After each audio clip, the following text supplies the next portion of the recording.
당시의 나, 극동에서 온 정치범 가족인 젊은이에게 소박한 선의를 갖고 다가와 준 사람들을 다시 떠올려 보았다.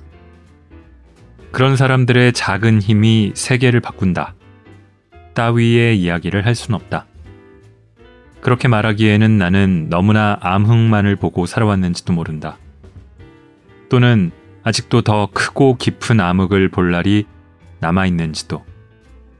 하지만 나는 지금도 전혀 나아지지 않는 세계의 여기저기에서 하루하루 현실에 절망하는 사람들에게 내 경험의 작은 조각이라도 제시하여 참고가 되기를 바라는 마음이다.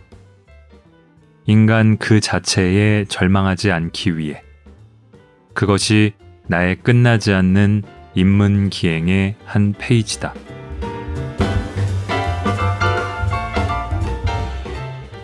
골라듣는 뉴스룸 책 읽는 순간 북적북적입니다. 저는 심영구 기자입니다.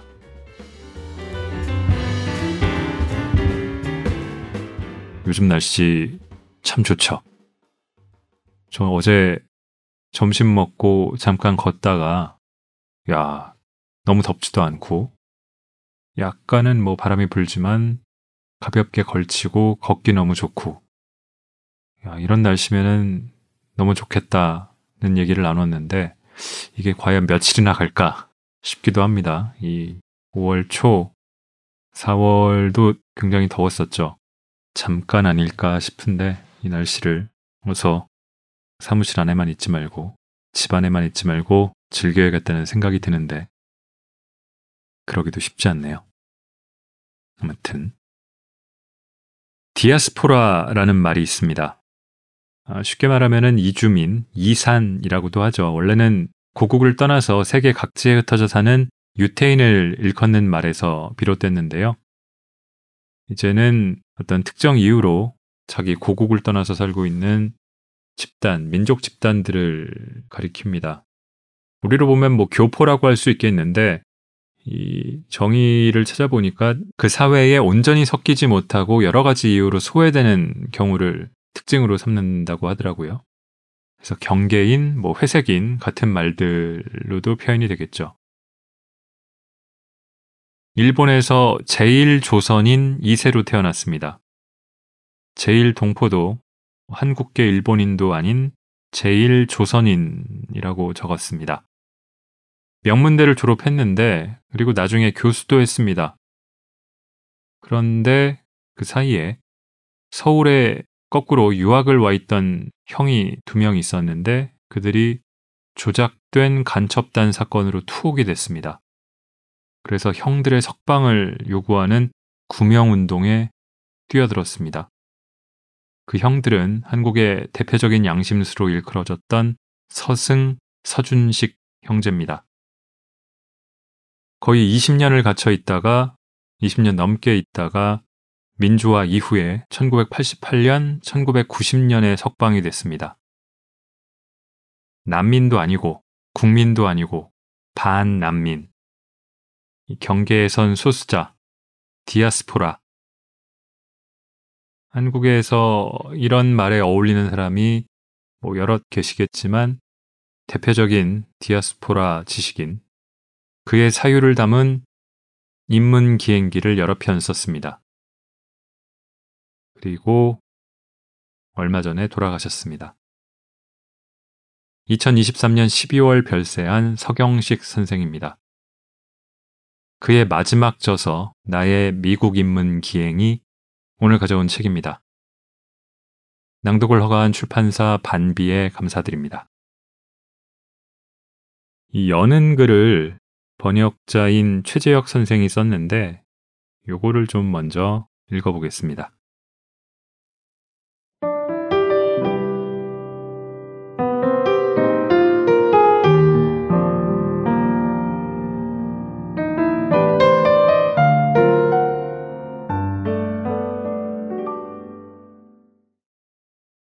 리턴은 한 번만 더 미국 기행 마지막 마무리로 쓰고 싶고 그 후는 조금 쉬고 나서 독일 불란서로 갈 작정입니다.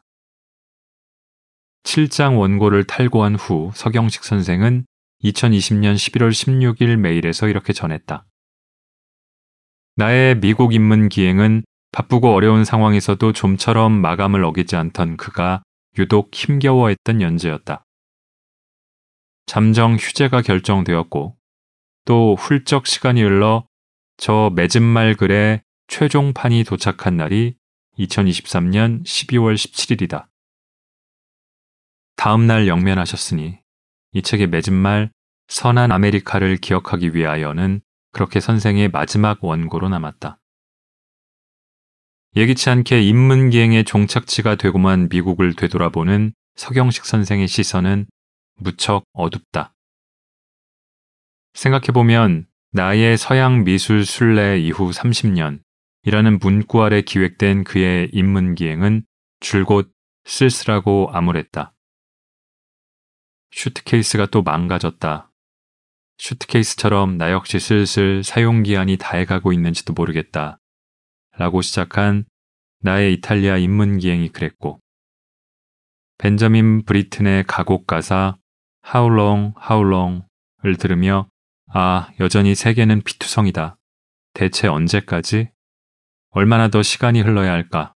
라며 탄식했던 영국 기행의 나날도 다를 바 없었다. 어느 대담에서 반 고흐와 모차르트, 윤희상, 존 케이지의 이름을 들며 사실은 이런 이야기를 하는 것이 제가 세상에서 제일 좋아하는 일입니다. 끝없이 계속하고 싶어요. 라고 웃으며 말했던 그가 조금은 편안해져 그림과 음악을 만끽하는 여행자였어도 좋았으련만. 하지만 그저 바람이었을 뿐 나는 서경식 선생이 쉽게 마무리 짓지 못했던 미국 기행을 인문기행 시리즈 중에서도 가장 어두운 터널을 지나는 느낌으로 읽고 옮겼다. 코로나19 팬데믹이라는 세계사적 위기, 정년 퇴임에 뒤따른 어수선함과 건강 악화 같은 변화를 우선 들 수 있겠지만 그 탓만은 아닐 것이다. 서경식 선생이 직접 언급한 것처럼 독자 여러분이 왕복할 새 단위의 시간대 때문이다. 그건 최근이자 마지막으로 미국 땅을 밟았던 2016년 두 형의 석방과 지원 활동을 위해 미국의 인권단체와 국무부를 방문했던 1980년대 중후반 그리고 이 책에 담긴 글을 쓰던 2019에서 2020년이라는 시점이다. 첫 시간대는 차별주의자 도널드 트럼프가 유력 대통령 후보로 부상하던 무렵이다. 서경식 선생은 우리는 앞으로 긴 악몽의 시대를 살아가게 될 것이다 라고 되뇌며 휘트니 미술관, 메트로폴리탄 미술관, 뉴욕 현대미술관을 우울한 심정으로 거닐었지만 그 반대편에서 선한 아메리카를 지켜내고자 하는 이들을 향한 희망의 마음을 접지 않았다. 두 번째 시간대는 우리에게 처음 각인된 그의 청년 시절이다. 해 저무는 하늘이 늘 피고름색으로 보였고 탁한 청록색 늪의 수면 위로 허연 익사체가 두둥실 떠오르는 환상에 사로잡혔다. 고도했던 시절과도 겹친다. 안전보장법, 기본적 인권, 고문 같은 단어는 알지만 가려워요 라고 제 몸 상태 하나 표현할 일상어조차 영어로도 우리말로도 꺼내지 못한 제1조선인 청년은 광활한 미국 땅에서 망명자라도 된 듯한 고독과 비애를 느꼈다고 한다. 하지만 그때도 곁에는 헤어질 때 달걀을 삶아 건네준 제1조선인 여성 B씨, 어머니를 챙기며 두 형의 판결을 보러 대신 한국까지 건너가준 소꿉친구 유군이 있었다. 인권단체의 수녀와 여자 대학생 인턴이 서경식 선생이 선물한 새 구두를 신고 햇살이 내리쬐는 워싱턴 거리를 걸어가는 장면을 읽으며 눈시울을 붉혔다고 이야기하자 환해지던 선생의 얼굴이 떠오른다. 세 번째 시간대는 말할 필요도 없이 이 책의 본문을 써내려간 시기다. 그는 참혹한 역병이 몰고 온 먹구름과 자기 중심주의, 불관용이 횡행하는 복잡하고 곤란한 상황 속에서 인간을 다시 바라보게끔 하는 정신적 행위, 요컨대 인문학의 기본이라고 해야 할 정신을 지키고자 악전고투하며 인문기행을 계속했던 것이다.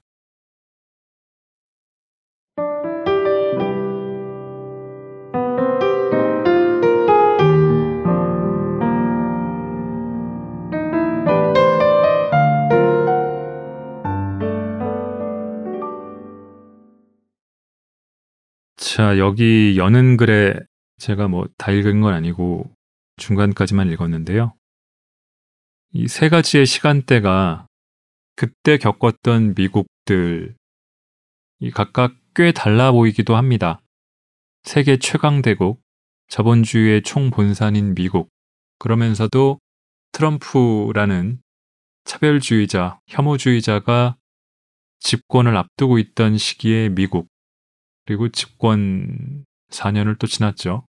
그리고 다시 올해 연말이면은 재집권 가능성도 꽤 높은 그런 미국이 있고요. 또 코로나 시기, 정말 각자도생이라는 말이 어울렸던 그런 시기의 미국. 그런 걸 목격하면서 선한 아메리카의 희망을 놓지 않는 통찰과 사유가 담긴 그럼에도 인문기행입니다. 사실 저는 서경식 선생의 글은 주로 칼럼으로 읽어왔고 뭐 칼럼을 묶은 책들도 있겠습니다만 책으로 읽는 건 이번이 처음입니다. 미국 인문기행이라기에 덥석 집어들었다가 좀 당황했어요. 요즘에 주로 제가 많이 읽었던 여행기와는 사뭇 다른 느낌의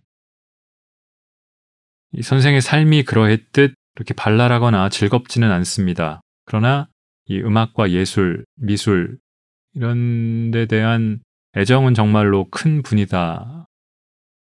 이 시기에 그런 상황에 처해 있었다는 게 어쩔 수 없지만 그럼에도 타고난 취향과 본성은 가릴 수는 없겠다. 한편으로는 아쉽고 안 된 마음도 들지만 한편으로는 그런 시기를 겪었기에 이런 사유와 통찰 그리고 그런 저작들을 남길 수 있지 않았을까 하는 생각도 듭니다. 제가 처음에 읽었던 게 이 책의 마지막 구절, 이 맺은 말의 끝부분입니다. 2023년 12월 17일에 맺은 말을 쓰고 다음날 세상과 작별한 선생인데요. 고인의 영면을 바라고요. 여는 글 읽었고 1장 뉴욕 그리고 4장에 다시 뉴욕 원을 발췌해서 읽고요. 시간이 좀 괜찮으면 맺은 말을 조금 더 읽어보겠습니다. 자, 서두에 얘기했듯이 날씨가 정말 좋습니다. 북적북적 또 나가서 들으세요. 그리고 책도 나가서 읽으시길 날씨 좋을 때 바라겠습니다. 들어주신 모든 분들 감사드립니다.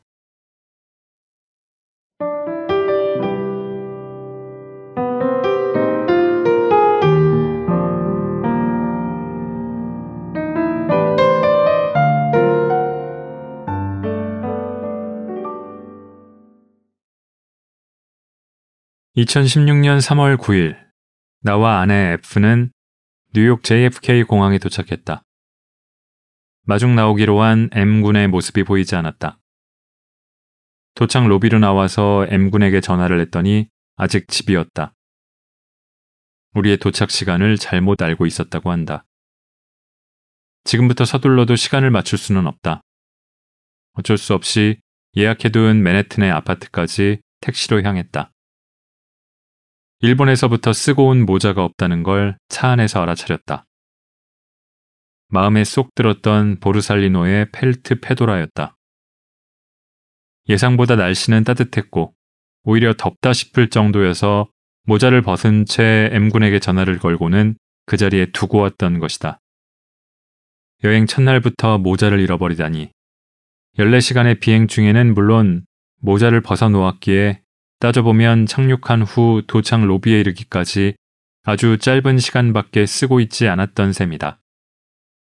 나중에 공항 유실물 센터에 문의하니 대응은 예상보다 훨씬 정중했지만 역시 보관하고 있는 분실물 중에 내 모자는 없다고 했다.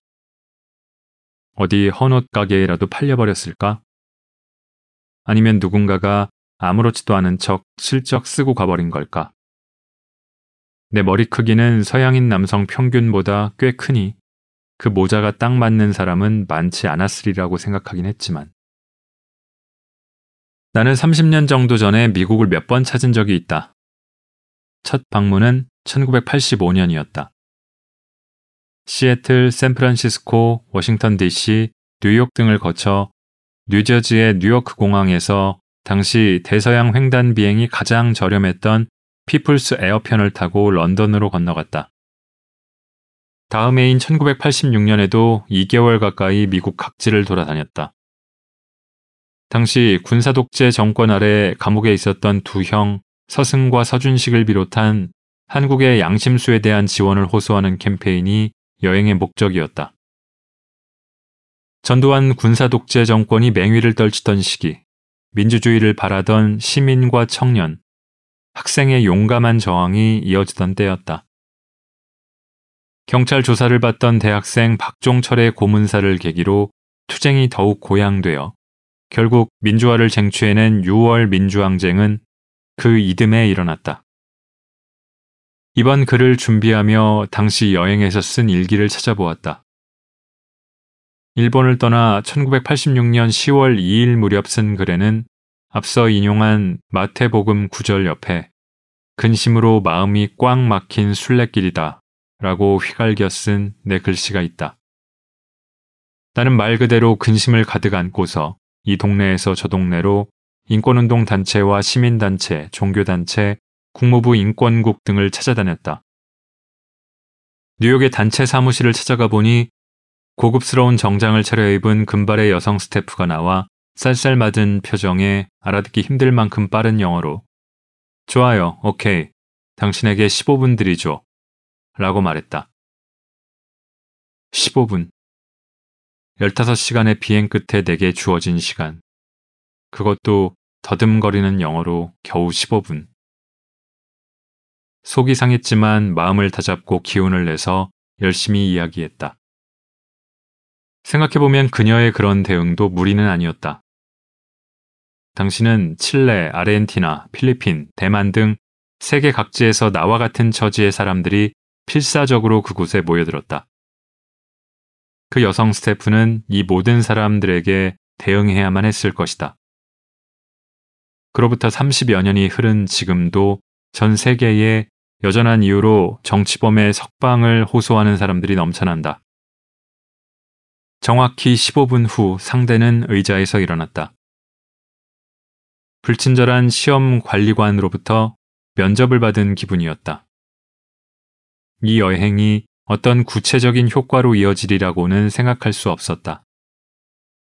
그 와중에도 나는 머무르던 도시에서 짬이 나면 혼자 미술관으로 발걸음을 옮겼다. 결사적인 반독재 투쟁이 이어지고 있는 시기였다. 형들은 옥중에서 신음하고 있었다. 그런 시기에 걸맞은 바른 처신이었는지는 스스로도 알 수 없었다. 사람에 따라서는 그런 날을 괴이하다 보았을 것이다.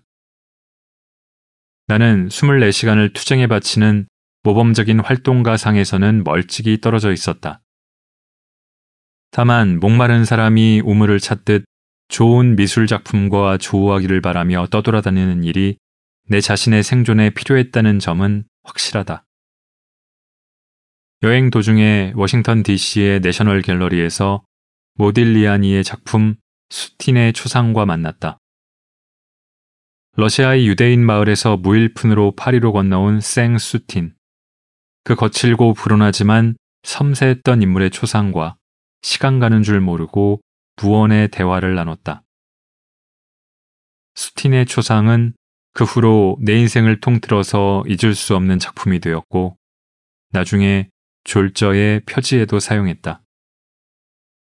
당시 디트로이트 미술관은 황폐하다고 말할 정도로 주변이 마치 슬럼과 같았다. 현재 살던 친구에게 그곳에 가고 싶다고 말하자 거긴 치안이 좋지 않아서 라고 말하며 얼굴이 어두워졌다. 바로 그 디트로이트 미술관 중앙뜰 로비를 장식하고 있던 디에고 리베라의 장대한 벽화, 디트로이트 산업도 잊기 힘들다. 1990년에는 출소했던 형 서승을 안내하기 위해 미국을 찾았다. 석방 지원운동에 힘써주었던 사람들에게 감사 인사를 전하기 위해서였다.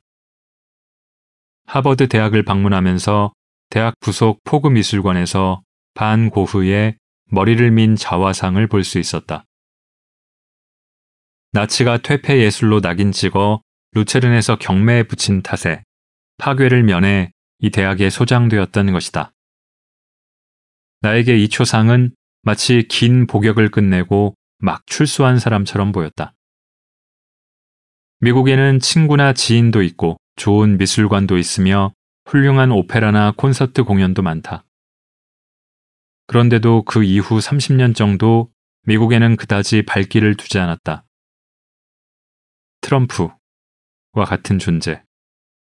단적으로 말해 반지성적이고 오만한 자기중심주의가 대두하면 할수록 미국을 향한 나의 기피감도 점점 심해졌다. 하지만 2016년이 되어 오랜만에 뉴욕에 가볼 기회가 생겼다. 코스타리카 대학 교수로 신뢰하던 친구 시 교수가 초청 강연을 의뢰했기 때문이다. 시 교수는 한국인 여성이지만 수년 전에 과감히 한국에서 코스타리카 대학으로 떠났다. 거기서 살아보며 한국에서 매일 느꼈던 스트레스가 줄었다고, 좋지 않았던 몸 상태가 금세 회복되었다고 말했다. 그런 시 교수가 권유한다면 조금은 무리를 해서라도 가지 않으면 안 되겠다라는 생각을 했다. 그렇지만 구체적으로 검토해보니 코스타리카는 너무 멀었다. 일본에서 출발하는 직항편은 없고 텍사스주 댈러스나 뉴욕을 경유하는 환승편을 이용해야만 했다. 고민 끝에 어차피 간다면 이참에 오고 갈 때 뉴욕에 들러 시간을 내서 예전에 방문했던 장소를 다시 찾아보는 것도 나쁘지 않겠다고 마음을 고쳐먹었다. 이제 내 나이를 생각하면 앞으로 미국을 여행할 기회는 더 이상 없을지도 모르겠다는 생각도 들었다. 그러자 먼 옛날 기억의 단편도 되살아났다. 좋은 기억만이라고는 말할 수 없지만 나라는 인간의 중요한 일부를 이루고 있는 그런 절실한 기억이다. 그 기억들은 내 속에 있는 선한 아메리카의 기억과도 연결된다. 이런 까닭으로 나의 미국 입문 기행을 시작한다. 출발하면서부터 아끼던 모자를 잃어버리긴 했지만.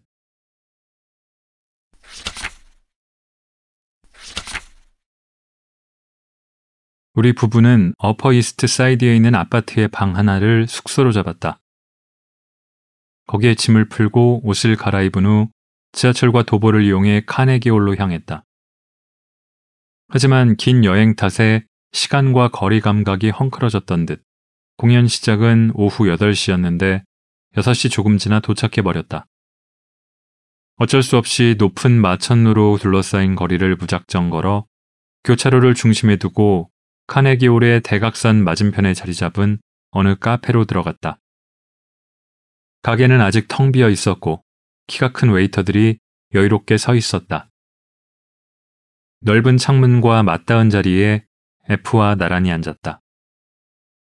창밖으로 해 저물 무렵의 맨해튼, 확 트인 도로 건너편에 카네기홀 빌딩이 보였다. 높은 빌딩 골짜기 틈 속으로 하늘은 아주 조금밖에 보이지 않았다. 도시의 빛깔이 느릿느릿 저녁에서 밤으로 변해갔다. 하나둘씩 네온이 켜지기 시작하고 다양한 차림새의 남녀들이 엇갈리며 지나간다. 이런 모습을 창 너머로 바라보고 있자니 마치 무성 영화의 슬로우 모션이라도 보고 있는 것 같았다. 아, 데자뷰. 그때 강한 기시감이 덮쳐왔다. 동시에 에드워드 호퍼의 작품 나이트호크스가 뇌리에 또렷하게 떠올랐다. 지금 내 모습은 그 그림 속 남자와 같지는 않을까? 하지만 이미 모자를 잃어버린 나는 맨머리다. 이때 느낀 기시감은 이런 장소에 와본 적이 있다든가 이런 풍경을 본 적이 있다는 식의 감각과는 조금 다르다. 이중의 기시감이라고도 말할 수 있을 텐데 아마 이런 장소에서 호퍼의 그림을 떠올렸던 적이 있다 라고 말할 정도의 느낌인 셈이다. 젊은 시절에는 해외여행을 하고 있으면 유난히 자주 기시감에 휩싸이곤 했다. 내 정신에 어떤 분열의 기미가 있기 때문일 것이다. 그런 기질도 얼마간 잠잠해졌지만 30년 만에 뉴욕에서 갑자기 되살아났다. 유명한 작품이기에 그 이전에도 보아왔지만 30년 전에 나는 시카고에도 간 적이 있으니 아마 시카고 미술관에서 실물을 보았을지도 모른다. 긴 여행이 끝나갈 무렵의 어느 날, 이 그림에 나온 듯한 가게에 앉아 있었다. 옆에는 여성 한 명이 함께였다. 미국에 영주하는 제일 조선인이던 그녀. 가명으로 B씨라고 해두자. 나 같은 사람이 미국에 가면 길 안내부터 통역에 이르기까지 누군가의 도움 없이는 도통 움직이기 힘들다. 특히 자동차를 태워줄 협력자가 필요하다. 진보적 재미 한국인, 미국인 시민운동가, 일본계 미국인 중에도 친절한 사람들이 있었다. 성소수자 해방운동을 하던 사람들과도 알게 되었다. B씨는 그런 식으로 나를 도와주던 사람들 중 한 명이었다. 나는 꽤 이름이 알려진 정치범의 가족이어서 가는 곳곳마다 구호운동 관계자들이 마중을 나와 안내해 주었다. 나에게는 프라이버시가 없었다. 지방 공항에 도착하면 반드시라고 해도 좋을 정도로 누군가가 나를 기다리고 있었다. 그들은 자기 자동차로 나를 태워 집회 장소와 숙소까지 데려다 주었다. 물론 고마운 일이었지만 나는 그 사람들이 어떤 단체에 속해 있고 어떤 정치적 입장에 서 있는지 막연하게밖에 알 수 없었다. 때때로 일정이 비어있는 날이면 아마도 선의에서였겠지만 누군가가 안내해 드릴게요 라고 꽤 집요하게 말을 건네온 적도 많았다. 상대방이 기분 나쁘지 않게 혼자서 시간을 보내고 싶다는 의사를 전하는 일이 나에게는 쉽지 않았다. 어디에 가실 생각이냐고 물어와서 미술관이라고 답하면 농담이라고 생각했는지 의아한 표정을 짓는 사람도 있었다. 그렇게 물어오는 사람과 맞닥뜨릴 때마다 나를 감시하고 있는 기관원일지도 모른다는 경계심을 씻을 수 없었다. 나는 미숙하고 완고한 젊은이였다. 누구에게도 쉽게 마음을 열지 못했다. 먼저 커뮤니케이션 문제가 있었다. 상의를 하고 있을 때도 그것이 영어이건 한국어이건 당시에 나는 자세히 이해할 수 없었다. 모두가 사사로운 일로 농담을 주고받으며 웃고 있을 때 뭐가 웃은 걸까 알 수 없어서 상처받기도 했다. 누군가의 집에서 회의가 있던 어느 날 내가 앉아있던 의자가 갑자기 망가져서 바닥에 엉덩방아를 찍고 말았다. 그 자리에 있던 사람들이 모두 재미있어하며 웃었지만 나는 웃을 수 없었다. 누군가가 돌아가기 전까지는 나를 숙소까지 데려다 줄 사람도 없었다. 사람들은 한가롭게 담소를 나눴고 나는 한시라도 빨리 숙소로 돌아가고 싶었지만 그 말조차 꺼낼 수 없었기에 그저 잠자코 참을 수밖에 없었다. 지금 생각하면 부끄러운 일이다. 30년 후에 찾아온 데자뷰의 감각이 그때의 긴장감과 불안을 또렷이 되살려냈다. 여행은 끝나가고 한산한 카페에서 B씨와 나란히 앉아 있었다. 그날 호퍼의 그림이 머릿속에 떠올라 나는 지금 저 그림 속에 있는 것 같아 라고 그때 생각했다. B씨는 그때 마음을 터놓은 많지 않은 사람 중 하나였다. 그녀에게만은 경계심을 해제할 수 있었다. 아마 그녀에게도 나는 동정의 대상인 동시에 경계하는 마음을 품지 않을 수 있는 존재였을 것이다. B씨는 나보다 2~3살 연상으로 일본의 간사이 지방 출신이었다. 일본 사회가 소수자를 압박하는 폐색감을 참아낼 수 없어 이민을 마음먹었다고 했다. 미국에서 결혼했지만 이혼하고 싱글맘으로 사춘기 아들을 키우면서 힘겹게 사는 사람이었다. 큰 병을 앓아 몇 번이나 수술을 받았다고도 들었다. B씨는 다른 사람들과는 별로 말을 하지 않았지만 나와는 간사이 사투리가 섞인 일본어로 이야기를 나누었다. 무언가 마음에 들지 않은 일이 있으면 그건 노쌍큐여 라며 선술집 여주인과 같은 말투로 소리 높여 웃었다. 취해서 부르는 노래는 일본의 엔카였다. 음악이나 미술과 관련된 취향은 나와는 전혀 맞지 않았지만 제1조선인으로서 가졌던 근심과 울분은 공감할 수 있었다. 풋내나는 고정관념에 사로잡혀 있던 나는 정작 내 자신의 상황은 모른 채 하고 한국인인데도 일본어를 쓴다거나 일본 가요를 부른다며 꽤 비판적으로 그녀를 바라보기도 했다. 돌아보면 집회나 회의에서 익숙지 않은 영어나 한국어로, 그것도 내 형제가 지금 어떤 고문을 받고 있는가 같은 무거운 내용을 말하는 것은 마음이 뒤틀리는 일이었다. 그랬던 나는 B씨와 모어, 간사이 사투리의 일본어로 대화를 나누며 나도 모르게 위로받고 있었던 셈이다. 당시에 나는 아직 그런 나를 인정하고 싶지 않았을지라도. 미국에서 생활하는 외국 출신자들은 어떤 의미에서 출신국과의 관계를 유지하는 커뮤니티에 속해 있다는 점을 여기에 와서 알게 되었다. 한국 출신자의 경우는 교회를 중심으로 하는 커뮤니티가 많았다.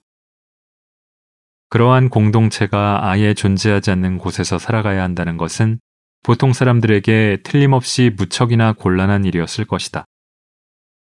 하지만 B씨의 사정은 더더욱 어려웠다. 그녀는 재미 한국인도 아니며 일본계도 아니었다. 제1조선인이라서 한국 출신자와 언어나 습관의 차이가 있었고 기독교인도 아니었다. 한국어도 영어도 쓸 수는 있었지만 네이티브처럼 유창하지 않았다. 직업도 연구자나 활동가가 아니라 요리사였다. 어디에도 속할 커뮤니티가 없었기 때문에 일본계 사람들 커뮤니티의 한 구석에 있었다. 물론 일본계 중에서도 진보적 의식을 가진 사람들의 작은 커뮤니티였다. 그런 B씨는 나를 지원하는 사람들 중에서도 이질적인 소수자였다. 다만 당찬 성격이고 죽는 소리 같은 건 하지 않아서 타인의 동정은 노쌍큐였다. 얼마나 힘겨운 삶이었을까, 얼마나 불운했을까. 심약한 나는 바로 그런 생각을 해버렸다.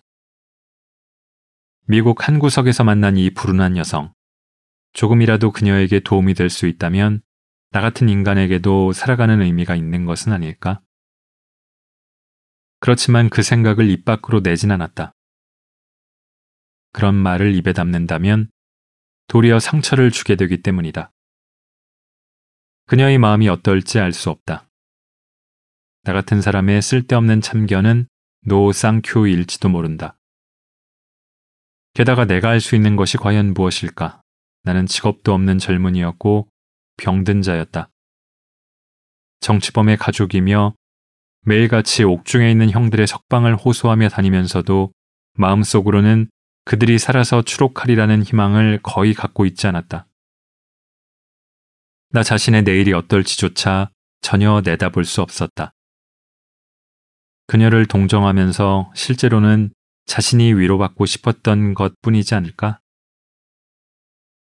나와 B씨는 호퍼의 그림처럼 한산하고 고요하기 그지없던 카페에서 서로의 고독을 강하게 느끼면서 말없이 한참을 앉아 있었다. 입을 열면 돌이킬 수 없는 무언가를 말해버리고 말 것 같았기 때문이다.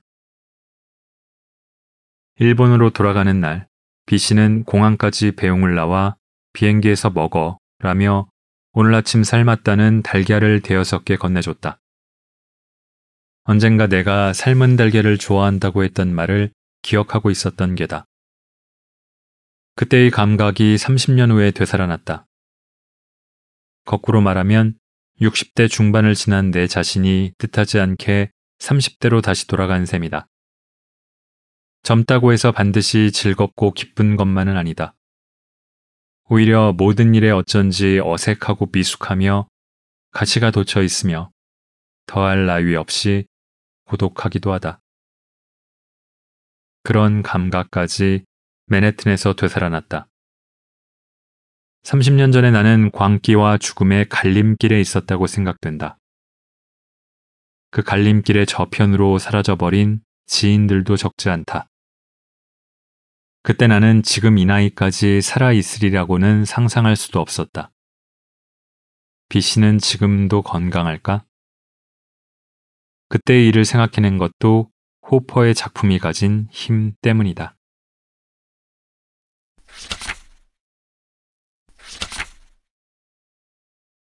이 글을 쓰고 있는 오늘은 2020년 4월 11일이다. 미국 인문기행을 쓰기로 한 이상 아무래도 불가피하게 다뤄야만 하는 주제가 있다. 현재 진행형으로 전 세계를 위협하고 있는 코로나19라는 재난에 대해서. 뉴욕 거리는 지금 무시무시한 재앙의 한복판에 있다. 불과 수개월, 아니 몇 주 전만 해도 상상할 수 없던 일이다. 거리는 인적을 찾을 수 없이 텅 비었고 메트로폴리탄 오페라 극장을 비롯하여 영화관과 미술관도 모두 문을 닫았다. 너무나 적막해진 센트럴 파크에는 텐트로 만든 임시 병동이 설치되었다. 죽어가는 사람이 점점 늘어간다. 보도에 따르면 4월 10일 현재 미국의 누적 사망자 수는 1만 8,586명에 이르러 세계에서 가장 많은 사망자 수를 기록하던 이탈리아에 육박한다고 했다. 전 세계 감염자 수는 150만 명을 넘었고 사망자는 9만 명을 웃돌았다. 중세 유럽을 휩쓸었던 패스트의 재앙이 다시 찾아왔다는 생각이 든다. 적어도 나는 수세기의 시간을 건너뛰어 그 시대로 내던져진 듯한 느낌에 빠진다. 인공호흡기가 절대적으로 부족하기 때문에 살아날 가망이 없다는 판정을 받은 환자에게서는 호흡기를 떼어내고 있다고 한다. 병원의 처리 능력을 벗어난 희생자의 시신은 냉장 트럭에 쌓이고 장례식도 치르지 못한 채 땅에 묻힌다. 이러한 사태는 앞으로 특히 개발도상국에서는 점점 악화될 것이다. 그렇게 우리는 일상화된 지옥을 보게 될 것이다. 14세기 이후 패스트가 석권한 유럽에서는 메멘토 모리, 죽음을 기억하라 라는 경고가 말버릇처럼 사람들의 입에 오르내리곤 했다. 하지만 북방 르네상스화가 피터르 브레허리 그린 죽음의 승리는 그저 자연재해로서의 역병만을 묘사한 작품이 아니다. 이 그림은 다름 아닌 전쟁의 암유다. 재난과 역병은 저울로 사람들을 덮치지 않는다. 인간이 고통이나 비극을 배가한다. 인간은 재난과 역병에 의해서만이 아니라 인간 스스로에 의해 살해당하는 존재다. 시간이 지난 후 그런 일이 있었지 하며 되돌아볼 날이 올지, 아니면 그때가 대재앙의 서막이었어 라고 되뇌게 될지 지금은 예측하기 힘들다.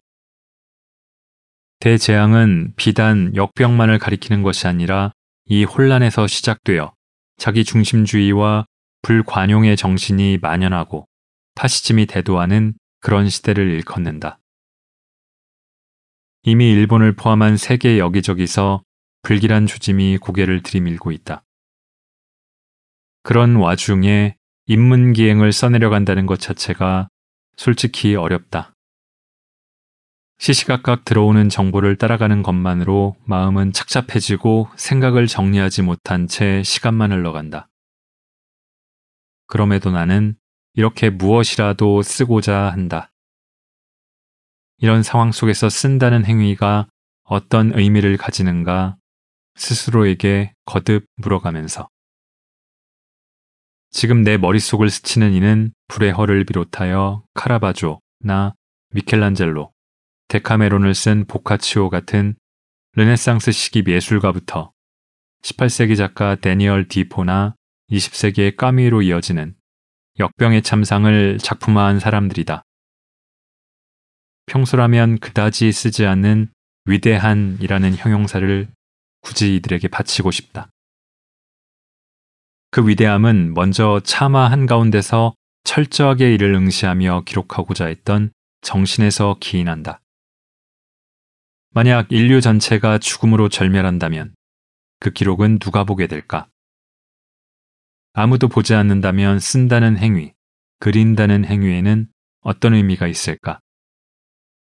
그들은 이런 질문에 명확한 답을 내릴 수 있는지는 차치하고 일단 용감하게 맞섰다. 이는 인간의 가치를 주장하는 행위이기도 했다.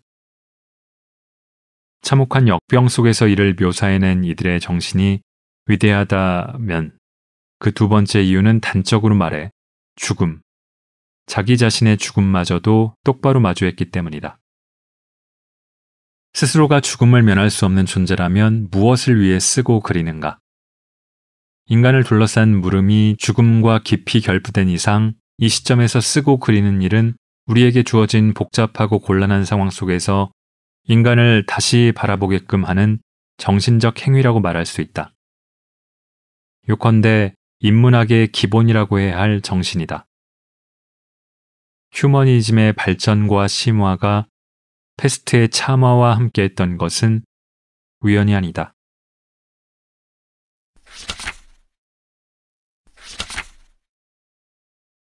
우크라이나와 벨라루스는 지옥이라 불리던 독소 전쟁의 전장이었다. 이 전쟁의 희생자는 소련군이 1470만 명, 독일군이 390만 명이었다. 민간인 사망자까지 포함하면 소련은 2천에서 3천만 명, 독일은 약 600만에서 1000만 명이 목숨을 잃었다. 소련의 군인, 민간인 사상자의 총계는 제2차 세계대전의 전체 교전국 가운데 가장 많을 뿐 아니라 인류 사상 벌어진 모든 전쟁과 분쟁 중에서 최대 사망자 수를 기록했다. 그런 과거를 겪었지만 똑같은 장소에서 전쟁과 잔악행위가 반복되고 있다.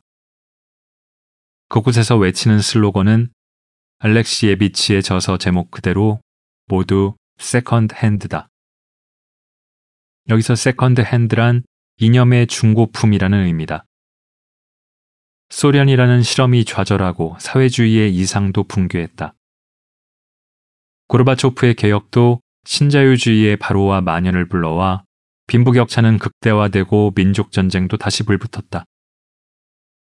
구소련을 구성했던 많은 국가에서 권위주의 체제가 구축됐다. 우크라이나 전쟁도 결국 소련 붕괴가 초래한 사태다. 유토피아의 폐허다. 이 폐허에서 우리는 어떻게 살아가야만 할까? 어떻게든 파괴된 이상을 재건하지 않으면 안 된다. 하지만 과연 어떻게? 나는 현재의 세계는 민주주의, 인권, 피어갑 민족해방 등 보편적 이상의 깃발 아래 파시즘, 나치즘, 천황제 군국주의 같은 눈에 잘 드러나던 악과 싸운 결과의 도달점이라고 이해해왔다. 지금 돌이켜보면 고난도 고통도 가득했지만 그래도 많은 이들이 이상을 공유하는 일이 가능한 시대였다. 결국 무엇을 잃어버렸는가?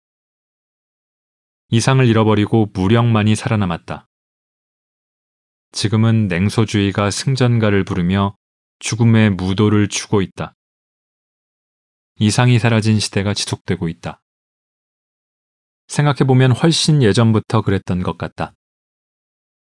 2차 세계대전에서 파시즘 세력이 패배하고 냉전이 일단 종결되며 세계는 가까스로 평화를 향유할 수 있는 시대를 맞이한 듯 보였다. 하지만 그것은 지극히 짧은 시간에 지나지 않았던 것 같다. 트럼프 지지자가 다수를 점하고 있는 미국은 물론이고 유럽을 비롯한 세계 각지에서 이민자 배척을 부르짖는 우익 세력이 약진하고 있다. 우크라이나도 미얀마도 모두 급속하게 진부한 일이 되고 있다. 홀로코스트와 팔레스타인마저 이렇게 진부해져 버릴 것이다. 가자 지구에서는 최근 2개월에 불과한 짧은 기간에 약 2만 명이 목숨을 잃었다. 국제연합이 내놓은 인도적 정전 결의안은 미국의 겁으로 백주화됐다. 가자라는 좁은 지역에 갇힌 사람들을 향한 일방적인 무력 사용, 다름 아닌 제노사이드가 공공연히 이루어지고 있는 것이다. 여기엔 나쁜 아메리카의 추한 민낯이 남김없이 드러난다. 물론 자국의 그런 행태에 적지 않은 희생을 감수하며 항해하는 선한 아메리카 사람들도 존재하지만 그 힘은 열세에 몰리고 있다. 펜실베니아 대학 총장이 자리에서 물러났고 하버드 대학의 총장도 사임 압박을 받고 있다. 집단 히스테리라고도 현대판 메카시즘이라고도 부를 법한 현상이다. 말할 필요도 없지만 반이스라엘과 반유대주의는 차원도 범주도 다른 개념이다. 이러한 혼동은 문제 해결에 방해가 될 뿐이다. 하지만 현실에서는 이러한 반유대주의 언설의 폭풍이 사납게 불어댄다. 반지성의 극치라고도 할 수 있다. 이런 상황 속에서 인문기행 따위를 쓰는 의미가 있는 걸까? 그럼에도 이런 상황이기에 더욱 선한 이들을 응원하고 인문주의적 사고의 중요성을 끈질기게 이야기해야만 하는 걸까? 이쯤에서 미국 인문기행에 펜을 내려놓으려 한다. 책에서 언급한 사람들 외에도 수없이 많은 선한 사람들의 기억이 떠오른다. 아메리카란 무엇일까? 당연한 말이지만 아메리카는 단일한 어떤 곳이 아니라 여럿이 서로 갈등하고 항쟁하는 복수의 문화가 부딪히는 장일 것이다. 나는 아메리카를 좋아하는 동시에 무척 싫어한다. 그리고 이런 극단적 모순과 항쟁이야말로 아메리카일이라.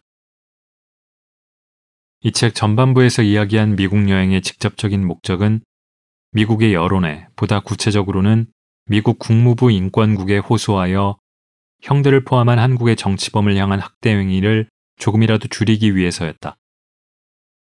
그 목적을 이루는데 나의 여행이 그다지 효과가 있었다고는 생각진 않지만 당신은 그런 일이라도 하지 않으면 견딜 수 없는 심경이었다. 돌이켜 생각해보면 모순으로 가득 찬 행위였다. 한국 군사 독재 정권의 뒷배. 바꿔 말하면 한국에서 벌어지는 인권 탄압의 당사자이기도 한 미국에게 호소하러 간 것이었으니.